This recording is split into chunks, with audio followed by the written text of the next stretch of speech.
So sorry for the slow start there. Pat, you got to give me a little extra room there to breathe.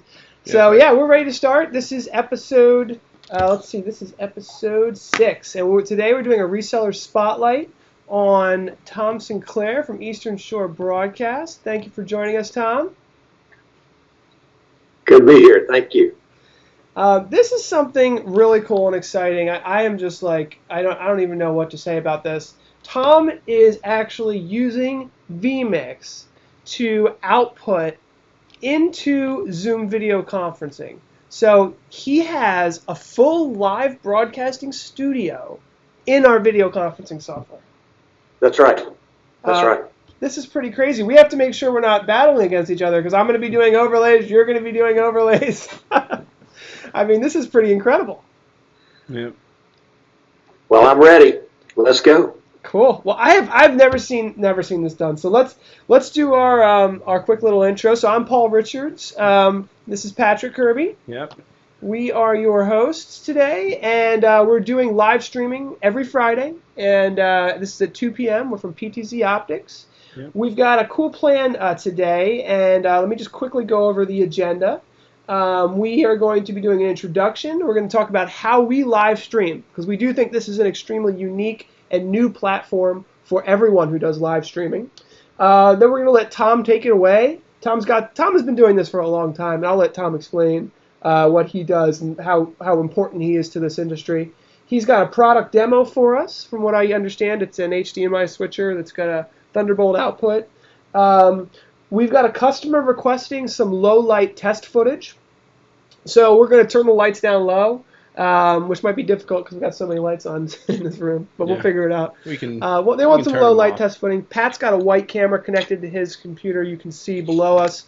So we're going to show off some operations of the PTZOptics cameras there. I got it. Then we're going to briefly talk about vMix control with the iPad. Got the iPad here. We're going to be using control there. And then we've also got MIDI control. So I've got MIDI control of everything. We've set all that up. So, Pat, go ahead and join this meeting and make sure that you can live stream live.ptzoptics.com. You got the ID for me? The ID is 128-947-914. Next week, just have your computer already logged in before the live stream starts. And there's Pat's video. Don't forget to mute your mic too, Pat. Yep.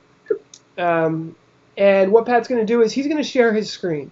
And I could share my screen from my iPhone, my iPad, my Android, any computer anywhere in the world. And that's really what makes this live broadcast different than most live broadcasts. We're inviting the world to join this live broadcast. We can wirelessly present from an iPhone, an iPad, anywhere. Last week we were doing a live drone that we were showing. And now Pat is sharing his screen. And he is sharing his live.ptzoptics screen. So I'm going to remove our overlay there. And we're going to really quickly just show how everything's connected and how everything's working. So what we're doing here is we're live streaming a video conference. On one side, we've got our video conferencing system. So we've got a PTZOptics camera plugged into an Intel NUC computer. We've got our HuddlePod Air for our audio. And what we're doing is we're splitting the HDMI. So we've got HDMI locally so that we can see what we're doing with our projector. And then we're taking another HDMI output and we're sending it to an Epiphan AV.io, which is a frame grabber. Very popular in the industry. This is actually an amazing new piece, very low latency and high quality. Yeah. And taking that to my laptop, and that's where I'm using vMix. You could use Wirecast, and I live stream it to YouTube Live. So that's how we're doing it. Pat, if you just want to go down a little bit, I can just briefly show. We like to show off how easy it is to add a live streaming drone or an iPhone or an iPad or anything in the world. You just basically get it into the Zoom video conference using a frame grabber or maybe just a USB connection to your computer. And now you've got an HD video source for the live stream. We can have up to 50 HD video sources. So, Pat, go ahead and stop sharing. Tom, We're switching it to you. What do you think about our approach? I love the drone. I love the drone. That is so cool. I wish I'd had that like 5 years ago when I was live streaming the high school soccer around here. To fly that over the stadium, of course, I probably would have gotten arrested, but that's all right. It would have been worth it. Yeah, it helps when you got your own kind of warehouse where no one will yell at you for it. Yeah, there you go. There you go.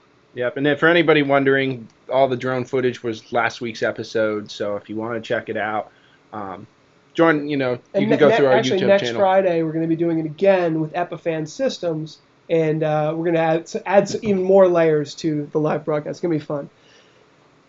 Yep. Anyway. So, Tom, tell us about yourself. You are our spotlighted reseller for a reason. You've been doing a lot of great stuff. You submitted some test footage from House of Worship examples. We want to tell our customers about who you are and where you're from, and how you can help them out. Cool. Thanks, guys. It all started with a crazy online internet TV show that we started about 3 years ago called That Vid Blaster Guy. I was a reseller, or am a reseller for Vid Blaster, also for vMix and other software and products. And we started with the motto that one guy with one PC can do one awesome broadcast. And the other motto that we used was, I'm going to make all the mistakes so you don't have to, and developed a wonderful audience, international audience actually, of folks from Europe and South America. Even had a bunch of Aussies that would get up at 5 o'clock in the morning to watch us live. And so found a great following, and a lot of folks, it just seemed to strike a chord with them, that you don't have to be perfect. You can go out there and give it your best shot, and you can grow into it. And as you grow into it, you can upgrade your equipment. And so what I found is that I would end up testing stuff, putting it on the shelf, bringing it back out, testing it again, and developing it quite by accident a lot of expertise in streaming with capture cards and with software and with audio, and started building custom PCs for customers. And it's just sort of blossomed into a full-time kind of streaming industry business. So we offer custom PCs for folks that are interested in that. We sell the individual components like the Magewell line of capture cards and PTZOptics cameras. And we also represent vMix and Vid Blaster on the software side. But basically, it all started with this TV show that just took off like we didn't think it would. It's been a lot of fun.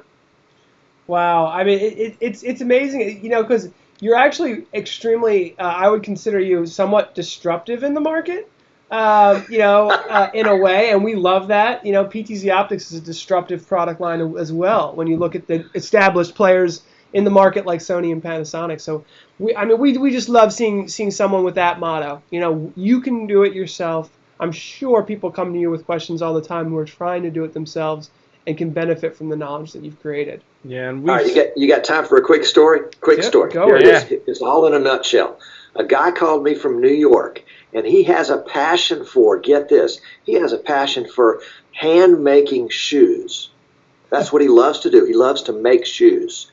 And so he wanted to bring his passion to the internet. And what better medium to do that than with live video, where he can share what he does with folks literally all over the world. And so now he has an international effect from his apartment in New York City, teaching people how to make shoes. That says it all right there. If you've got a passion, you can bring your passion to the rest of the world. There are folks out there that are interested in what you're doing.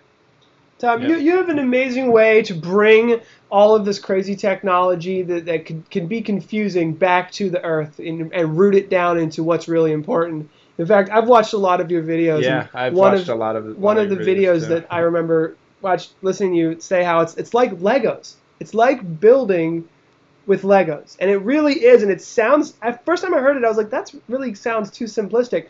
But it's true. You take one overlay and one video rendered file and one picture and one video feed, and you put it all together, and then you've got, what you can call almost a television broadcast. Yeah, that's right. Absolutely. you can do, I would say, at least 80% of what the networks can do with the right software and the right PC.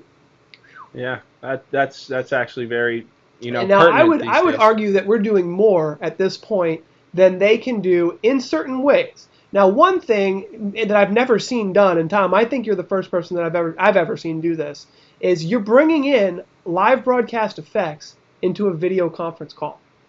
Okay, so imagine what that could do for just a salesperson. Okay, you're a high-end salesperson. You want to make a whiz-bang presentation to 50 people, or with Zoom, you can actually present to up to 3,000. And you want to share it to one guy in Alabama, one guy in Mississippi, one guy in Los Angeles, and a guy in Hong Kong, in a video conference format. Normally when you're doing this stuff, it's a one-way broadcast, which I think is good, but it's not great. Okay, I want to be able to stop and say, okay, Jim, you've been in a lot of these live shows before. Tell us what you think. Ask me a question during the live show, and that's where we're taking it to the next level, I think. Yeah. All right, so you want to see what that looks like? Yes, we do. All right, here you go. This is a product that we've just developed. And when I say developed, we basically took technology from 3 or 4 different sources and combined it together into one product. This is called the Bolt 4, and it is a device that allows you, if you have a Thunderbolt port on your PC or laptop, to connect into this device via Thunderbolt, and it has the ability to take inputs on 4 high-definition HDMI cameras and bring that into a broadcast. So somebody that is doing a sports broadcast can take this and the right laptop out to the ballpark in a backpack and do a full 4-camera shoot using the Bolt 4. Yeah. They can take that same Bolt 4 back into their studio to their Thunderbolt-equipped desktop PC, plug it in, and now they've got 4 high-definition inputs into that PC. It's ubiquitous. That is, it goes anything that does Thunderbolt, the Bolt 4 will connect to, and it will bring in your PTZ cam, which I absolutely love, flawlessly. It's awesome. So I'm interested in the pricing for this, and then I'm also interested in what is the right laptop, because I'm going to say that I have an i7 Dell, which my boss told me this thing is a workhorse, it's crazy, it's good, and I can't seem to do every little thing that I want to do with it. Okay. There's no Thunderbolt, by the way, too. Yeah, that's good. No, that's the bomb. If you're talking about dealing with vMix, vMix really is designed to work best with a NVIDIA-based graphic system. Which I do seem to have. I do have that. You do seem to have. Okay. Then there's a setting in the vMix software where you enable that system, and it throws a lot of the processing off of the CPU onto that GPU, that graphics processing unit in that video card. And that lightens the load on the CPU so that you can broadcast high-definition video. You can record high-definition video at the same time on a laptop. We've done it with up to 4 cameras simultaneously. Wow, that's great to know. So you're not saying that it's a magic laptop, it just has a nice graphics card in it? It's not just any graphics card. It's got to be NVIDIA-based. Okay, NVIDIA-based graphics. And 750 or higher. So you've probably got, what, a 980 in yours? I mean, this is a brand new, it's 2 months old. It's an i7. It's got a solid-state hard drive. It does not have Thunderbolt, which, isn't something that someone in a business would think about as a requirement. So I understand why he didn't think about that, but it doesn't have Thunderbolt, so I'm not going to be able to use that. But it does have 4 USB 3.0 ports. And, the PTZOptics cameras do have USB 3, so technically I could plug in 4 USB 3s into this thing, but I don't think that really is the best scenario either. Yeah, you probably wouldn't have enough USB bandwidth to support that many high-definition feeds. You might. It would be worth a shot. That's the best way to find out, is to try it and try to break it. If you can break it, then it didn't work. And if you can't break it under all circumstances, then you've got a bona fide solution. Yeah, we did find that USB 3.0 for HD video can be pretty bandwidth intensive on USB buses. Yes. Yeah. That's one thing that we've have talked So, about. for example, I have 4 USB 3.0 ports, 2 on each side, but on each side they share a bus. So you can't do 2 1080 screens, but you can do a 1080 and a 720 on each bus. So technology is getting better. Maybe people won't even have these conversations in a couple of years. Yeah. Well, and here's a tip. Here's what the professional broadcast folks do. They pick one resolution and they stay with it. Mm-hmm. And it's novices like us that say, well, I can do 1080 here and I can do 720 there and I'll pull in a 480 feed here. And we end up bogging down the hardware because it's trying to make everything equal. And so it's having to process this video and process that video and upscale this one and downscale that one. And before you know it, all your CPU cycles are used up. Better to pick one resolution, like 720. That's a good one to pick. Yep. And let that 720 resolution be what your cameras are set up, be what your stream is set for, be what your recording set for, all the way through. And then you've lightened the load on your PC. Gotcha. Wow. That makes a lot of sense. This is going to be gold for a lot of our viewers. And Tom, I know we talked about trying to keep this this meeting somewhat short because people get intimidated by watching a 1 hour long show. We want to keep it short. We want to do short and relevant. Short and relevant, and kind mainly. of pertinent, yeah.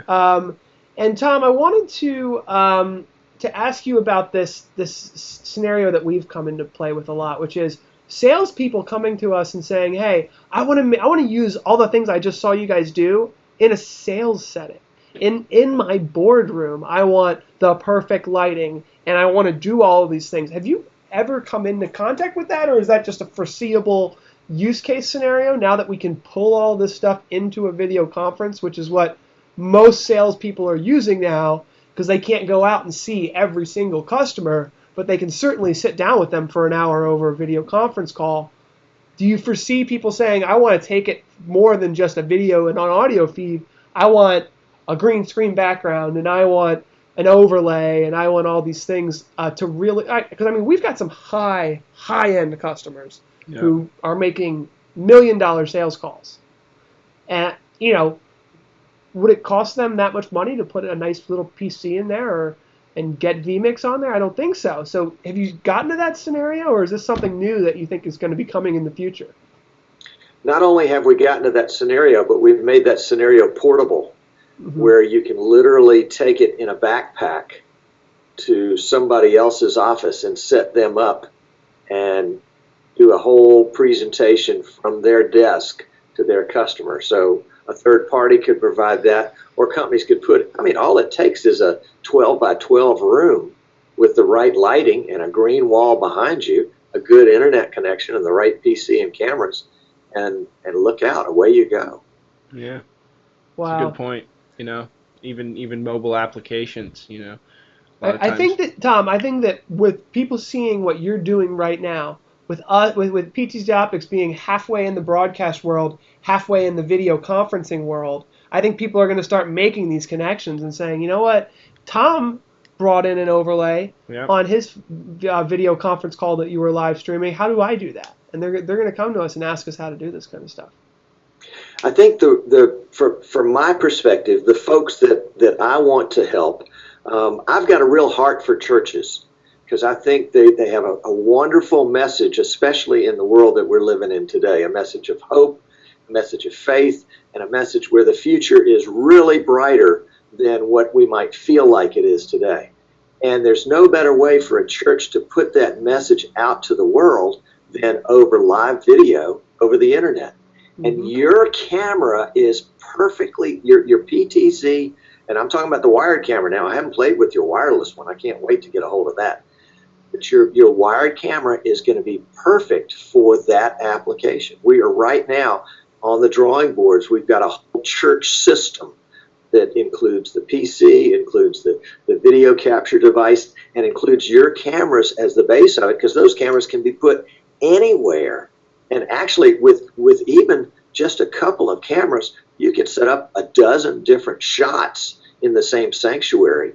And using the presets, bang, bang, bang, you've got what appears to be a multi-camera production with only 2 cameras.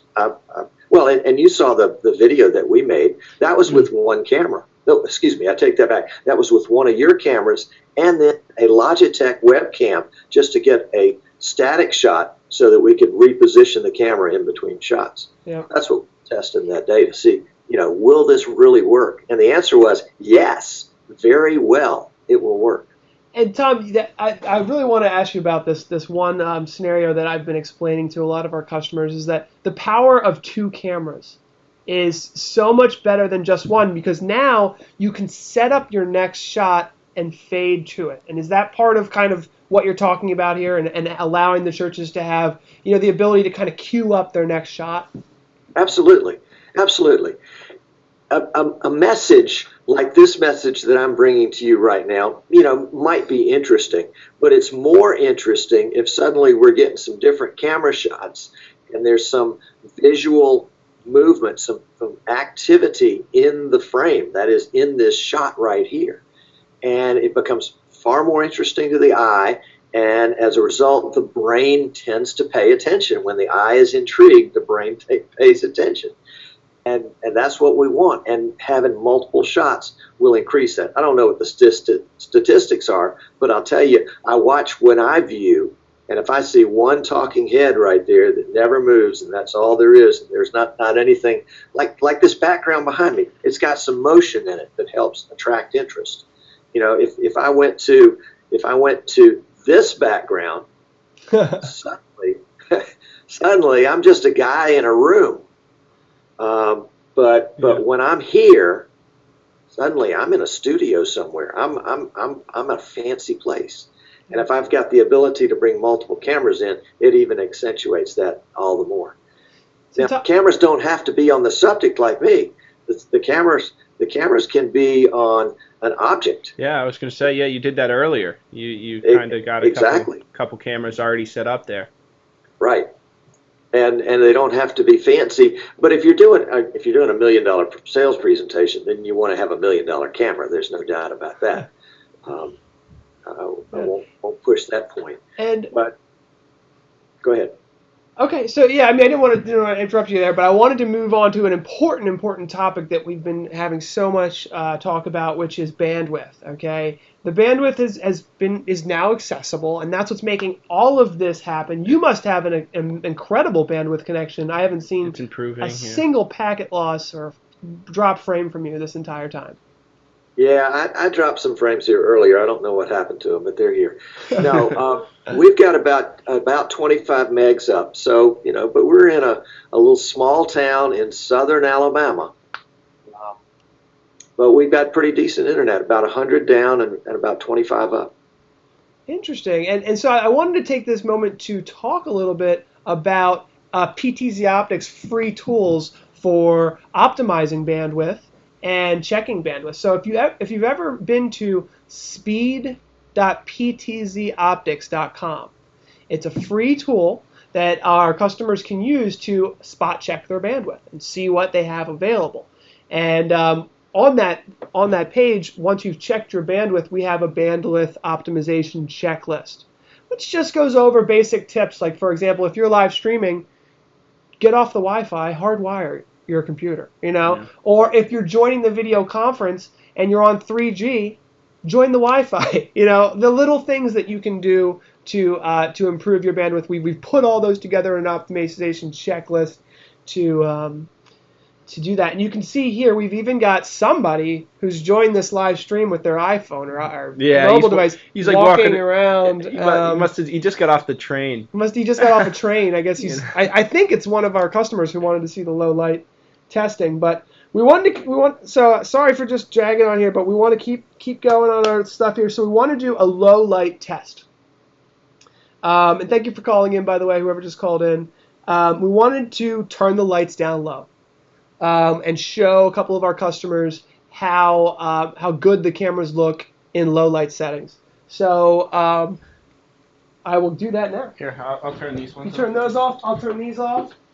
And let's see how the camera looks.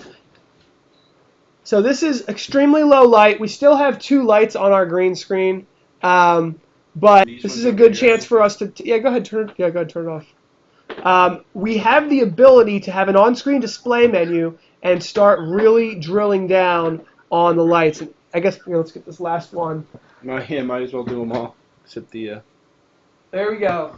Now the lights are completely off. And in these types of settings where you have low light and you're in a stage or something like that, A night concert, yeah. we can do backlighting. We can test the color and the hue, and the image is where you can really start doing some serious changes. So I can go in here and turn the luminance up a good bit. And now, even though there are no lights on in this room at all, I'm able to kind of take it from, here it is with no luminance, up to 6 or 7. Now there is a projector in here that's shining some light on the wall that bounces back a little bit. We can't get rid of all the light. The other thing is, take a look at the sharpness. If I take the sharpness up a hair, now there's going to be a lot of noise right now because it's low light. But if you've got good lighting and you turn the sharpness up, it looks really great. So I guess that's pretty much our entire. I guess that's a good just kind of test. Yeah, Steve's not here. He wanted to ask about that. You can get in there and fix it for each situation. We just kind of have turned off our lights real quick, but it's going to be different rooms. The main thing is that you can adjust it. There are situations. Let's turn all the lights back on, Pat. Yeah, there are situations where you're every room's different. But no one. I don't think. And so, Tom, I wanted to mention to you in a dark room something that I know you're going to be really interested in, which is we have our MIDI controller set up here, and we have our iPad set up here. So one thing I'll zoom into really quickly, Tom. I know you've seen this before, but just in case some of our customers have not, this is a complete controller for vMix. And Tom, I actually learned about this from you, watching your show. And what this does is it allows you to control everything in your live stream. And have you had good success with this, Tom? I'm not smart enough to use it. No, actually, I've had clients that use that extensively on their iPad or on their phone to be able to switch cameras, add overlays, do all sorts of things when they're not physically able to be in front of a keyboard. It's cool. It's definitely cool. Yeah, and that was the biggest thing that we were saying. We mentioned this last week, is that if you wanted to give somebody, even from outside of the room, control over some of those controls, like you were saying, churches, maybe they want to kind of get some of those overlays while they're sitting in the pew. They have their stream set up, but there they are sitting in the front pew, kind of maybe having the pastor's name pop up or what have you. So we've got that, and then Pat, let's switch to the hover cam here. We've also got a PTZOptics camera set up here. I'm not sure if we're going to use that or not. Yeah, it's just kind of showing but some of them. Here we have our MIDI controller. Always forgetting to mute yourself, Pat. Well, it happens when you switch. So what I've done is I've set up here, it does it automatically when you switch your camera, is buttons. And every time I have all these set up, and this is, for me, easier than the iPad. Because the buttons are just so intuitive. I got big fat buttons. Click one button and it's that. And I click another button and it's our overlay. I click another button and it's our, this is our video rendering of our hosts from PTZOptics Live. So I've had so much success with this. I really like it. It's easy to use. There's our YouTube subscribe button. So you can hook up a MIDI controller right to your computer and program it directly into vMix to do whatever you want. The drawback here is that it's directly connected to your PC via USB, whereas with the iPad, you can take that anywhere you want to go, inside or outside your network, which is, obviously ideal, because then you could even bridge it outside your network to someone anywhere in the world. So we wanted to just show that off really quickly. Maybe we'll spend more time on another video, but I want to give Tom a couple minutes here to kind of wrap up our live stream. It looks like we've been about 30 minutes here. Tom, you've been an inspiration to me. I've watched so many of your videos. You know, your catalog is great. The only tip I'd give you is find some way to organize all those videos somehow. If there's just so many of them, I know it's probably impossible. But you have just so much knowledge out there. I know hundreds, if not thousands and thousands of people have benefited from the work you've done. Yeah, a lot of your videos are real great in terms of kind of explaining some of the stuff and getting your Gee hands whiz, on. guys! I'm going to have to up the amount of my check that I'm going to send you. This is good stuff. Wow. Well, I will say, I've really appreciated having you guys come into my world, because it's just opened up all sorts of possibilities for me. And I do have a special on your camera going through the 15th. Tom, I gotta let me stop you there. We do not. We have a map policy, so there are no specials with our cameras. Oh, well, then I have to take it off of my website. I didn't realize that. Whoops. Sorry, I meant to mention that to you. That's important. That we have a minimum advertising price policy there. Well, don't worry about it. No harm, no foul. Don't go to if you want a sale on this camera. do not go to my website today before I take this thing down, and do not order it. Do not go to that website right there, and do not order this camera today when it is not allowed to be. You can certainly call Tom, and I know he'll give you a good deal. But one of the things that you'll find with PTZOptics is everyone has the same price. There are no bidding wars or special deals out there. And that's for our partners, and it's just a general policy. Just making sure that we take care of our partners. It's important to. Yeah, let's just leave it at that. Yep. So Tom, any last words there? Yes, if you've seen what these guys are doing today and what I'm doing today, and it intrigues you, tune in, EasternShoreBroadcasting.com. We have a live show Wednesday afternoons at 3 o'clock Eastern, and that's 5 a.m. Thursday morning if you're watching in Australia. And you can see how not to do this kind of stuff, because we routinely break all the rules. We have lots of fun. It's a great audience. Hope somebody will join us live. It's a lot of fun. Yeah. I know we've tuned in for them. I don't know if we've seen any live, but I think we watched most of the recordings. Yeah. But yeah, we've got a lot of stuff planned, Tom. Hopefully we'll have you on again. This was a pleasure. You definitely broke some world records here. I don't think I've ever seen anyone do broadcasting, live streaming stuff like this in a video conference. We have hundreds of customers who talk to us about this. I've never done it because my PC was never powerful enough, which is a huge barrier because not everybody's got an octa-core, vid blaster masterpiece. Times the size of the live streaming industry. I mean, everyone is video conferencing, right? Every business is using that. Some small pockets of people are doing live streaming, and both of them are growing very fast. Live streaming's going to let's see where we can converge the delta. Where's the delta? Where are the rivers all flowing to? And hopefully some of those boats will be coming down to Eastern Shore. There you go. Yeah. Well, thank you, Tom. It was nice talking to you, Tom. Guys. Thanks for joining us. It was a pleasure having you broadcast, and we will see everybody next time. Have a great weekend.